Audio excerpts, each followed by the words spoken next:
Hello, my name is Carrie Gardner and I'm a Pennsylvania librarian. Today I'm going to be reading from The Perks of Being a Wallflower by Pittsburgh, Pennsylvania native Stephen Chbosky. This book has been challenged and in some cases removed from Pennsylvania public high schools because it discusses or it depicts drug use, homosexuality, and sexual abuse of a child by an adult.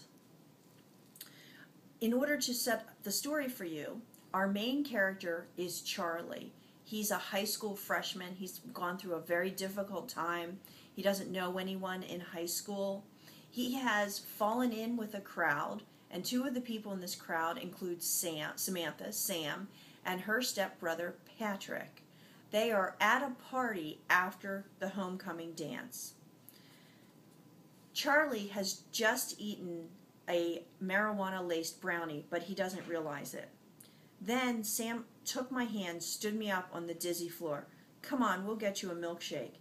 As we were leaving, Sam turned to Bob. "I still think you're an asshole."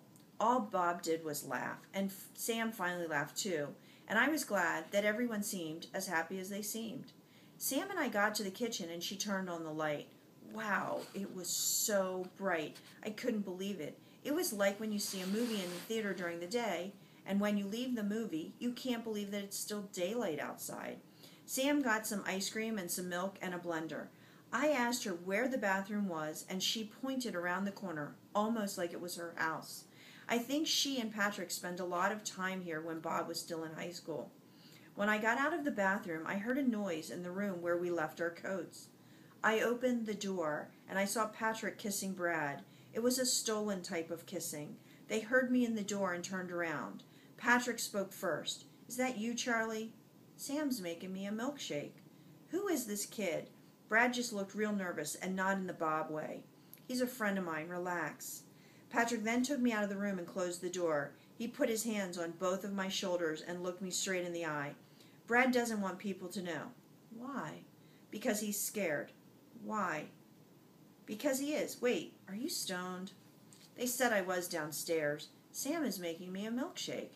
Patrick tried to keep from laughing. "Listen, Charlie, Brad doesn't want people to know. I need you to promise that you won't tell anyone. This will be our little secret, okay?" "Okay, thanks."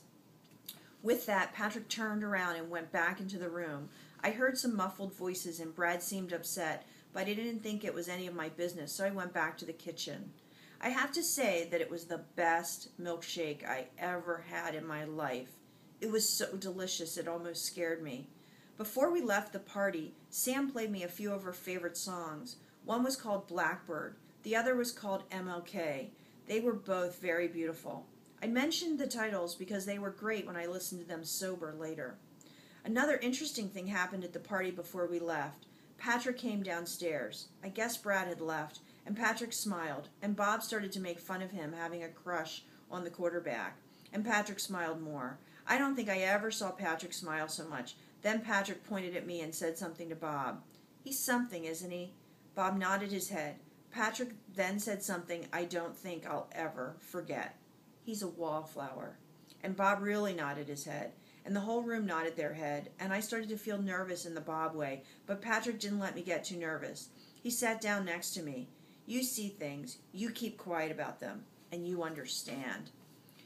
I didn't know what other people thought about me. I didn't know that they looked.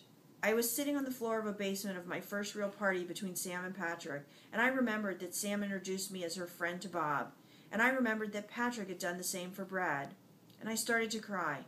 And nobody in that room looked at me weird for doing it, and then I really started to cry. Bob raised his drink and asked everyone to do the same. "To Charlie." And the whole group said, "To Charlie." I didn't know why they did that, but it was very special to me that they did, especially Sam, especially her. I would tell you more about the homecoming dance, but now that I'm thinking about it, me letting the air out of Dave's tires was the best part. I did try to dance like Bill suggested, but I usually like songs you can't dance to, so I didn't do too much of it. Sam did look very pretty in her dress, and I was trying not to notice because I'm trying not to think of her in that way. I did notice that Brad and Patrick never talked once during the whole dance because Brad was off dancing with a cheerleader named Nancy who was his girlfriend.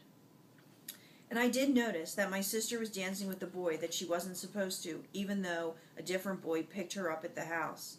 After the dance, we left in Sam's pickup. Patrick was driving this time. As we were approaching the Fort Pitt Tunnel, Sam asked Patrick to pull to the side of the road. I didn't know what was going on. Sam then climbed in the back of the pickup wearing nothing but her dance dress. She told Patrick to drive, and he got this smile on his face. I guess they had done this before. Anyway, Patrick started driving really fast, and just before we got to the tunnel, Sam stood up and the wind turned her dress into an ocean wave. When we hit the tunnel, all the sound got scooped up into a vacuum, and it was replaced by a song on the tape player, a beautiful song called Landslide.